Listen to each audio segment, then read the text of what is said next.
À l'aube de la première lumière, à l'instant de l'apparition de la première étincelle, lorsque la flamme bleue et l'âme rouge découvrirent l'amour, en même temps que le rêve incandescent réveilla la proie, la joie empruntant la nuit, sur l'espace infini du crépuscule. Parce que cette brume hurlante, verte et brune, sortie du silence et anéantissant l'attente, mua en circonstance dans la ferveur étincelante de mon regard, je figeai ma mémoire de l'événement dans la lumière des nuits. Je marchais sur terre, peu importe où, je marchais, parce que le courage glissait dans mes jambes depuis la plaine, depuis que j'ai vu la plaine. Les montagnes illuminaient mes yeux. J'avais l'intérieur du vide en face de moi pour admirer les flammes de la curiosité, illuminer ma peau fertile. La nuit se souciait peu de la peur. La nuit me donnait comme des instants suspendus entre mes doigts et le sable de la mer du Nord me glissait entre les âmes jusqu'à la limite première du néant. La nuit d'avant mutilait la mémoire d'une rotation d'apesanteur solaire. J'avais la limite de la vitesse du vent en souffrance pour m'offrir la promesse, et je tenais debout face au ciel. Je marchais sur terre, vers le nord la nuit, vers l'ouest avant l'aube, pour rattraper le ciel. Je parlais à certaines étoiles dont je ne peux vous dévoiler les prénoms ici. C'est la vie qui veut cela, mon regard qui te transperce et ma curiosité qui t'enorgueillit de respirer. C'est la vie qui veut cela, exploser et hurler tant que la lutte et l'espoir est possible et t'inonde de soif. Il faudrait que tu commences à l'assimiler pour marcher. Je n'ai pas que cela à t'apprendre. La nuit se souciait peu des vivants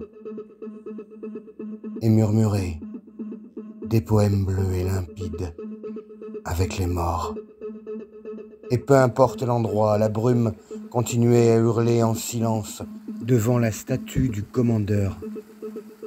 Il continua à jouer au go avec le grand esprit pour que la matière continue à suivre la pensée du fond de sa pesanteur, parce que l'énergie est cet œil toujours ouvert. Plus haut, élu dans l'histoire, debout en haut de l'escalier est de l'acropole, Athéna murmura la démocratie aux citoyens. Je marchais sur la pierre plane usée par l'eau et le temps. Sa surface bleue tomba inerte sur la nuit. Je marchais pour la nuit. Je soufflais pour la vie parce que les sens me surveillent et me maintiennent en exil de la peur, dans la présence, pour que le jour enseigne l'amour à ma bipédie d'exilé. L'acropole illumina de lumière mes yeux d'humain. Ma fluorescence s'étalait dans ma crinière et la lionne me choisissait sans cesse pour que je ne parte pas trop loin. Je sentais la science de la route pour que mon cœur soit toujours et encore le moteur de mon âme et que ma joie demeure. Il fallait que la peur change de camp. Lénine ressuscita, sortit de son mausolée et marcha de long en large sur la place rouge. 417 afficha le tank peint par les zèques. La nuit hurla enfin. La grande horloge du temple ignora la danse du soleil au-dessus de la terre. Silence, ça passe, ça passe, ça coupe, ça passe, ça oublie. T'aurais dû voir ça sur la place de la Concorde à 10h10 tapante. Les miroirs de la justice transperçaient la nuit pour que les privilèges s'étendent à tous comme l'avait prédit Athéna. Je me mis à prier, même si mes sentiments de révolte gonflaient les veines bleues de mes avant-bras.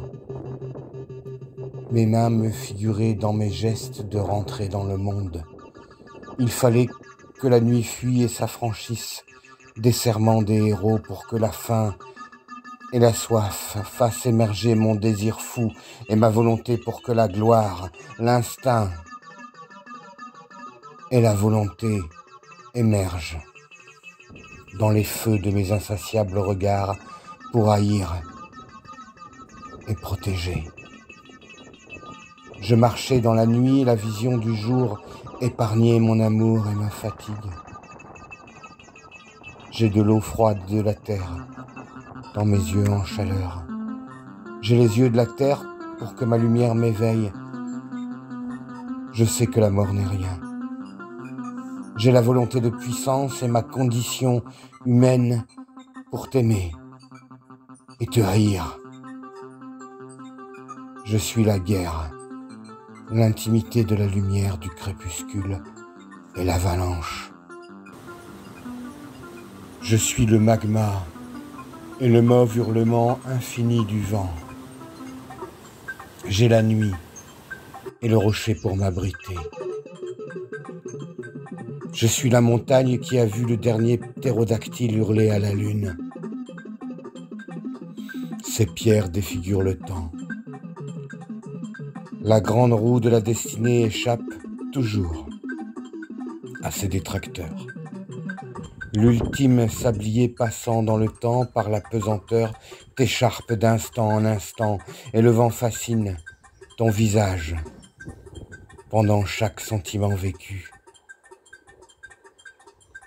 Je lui dirai les mots bleus pour que ton regard s'enflamme à chaque hasard, à chaque porte ouverte passée, à chaque ciel vert vu et traversé,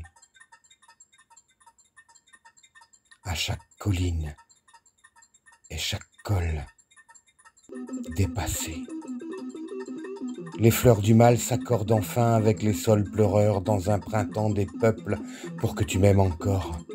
Mes sentiments explosent, je suis à fleur de peau, un écorché vif, parce que tu es ma flamme, que ton feu ne me brûle pas, me réchauffe. Sur les ruines du doute, chacun rebâtit sa propre histoire. Les chants de la certitude nourrissent la passion pour que la liberté se lise sur ton regard offert aux deux dieux de la lumière. L'usure t'apportera la sérénité. L'infini des prairies bleues du ciel a agrandi ma conscience.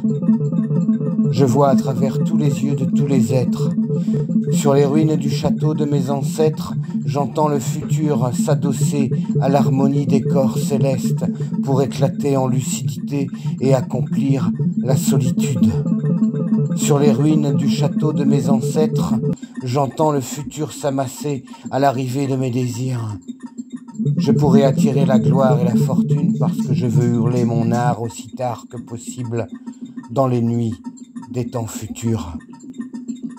Le silence des voyants écouteurs est ma seule blessure. Le silence des écoutants voyeurs est ma seule usure. Sur les ruines du château de mes ancêtres errants, j'entends le futur hurler à la lune et les plaisirs solitaires des chiens errants et les chorales aveugles des meutes de loups solidaires. Il suffira d'un signe, un matin, avec ou sans laisse. Le passé ne disparaît jamais, tout à fait. Il n'y a aucune raison de tuer qui que ce soit. Vous dormez avec des morts. Vous avez fait la moitié du chemin. Il y a quelque chose là-bas, quelque chose d'autre, d'autrement, de jamais vu avant. Suivez-moi, ce n'est pas normal, justement, suivez-moi. Peut-être y a-t-il quelqu'un de l'autre côté. Traverse, viens m'écouter, approche, c'est le moment d'y aller, suis-moi. Je vais réellement t'amener ailleurs. Peut-être que tu iras enfin quelque part, que tu sortiras enfin. Les autres sont de l'autre côté, ceux qui savent, qui entendent, ceux qui créent pour sortir. J'ai trouvé quelqu'un dans ma nuit.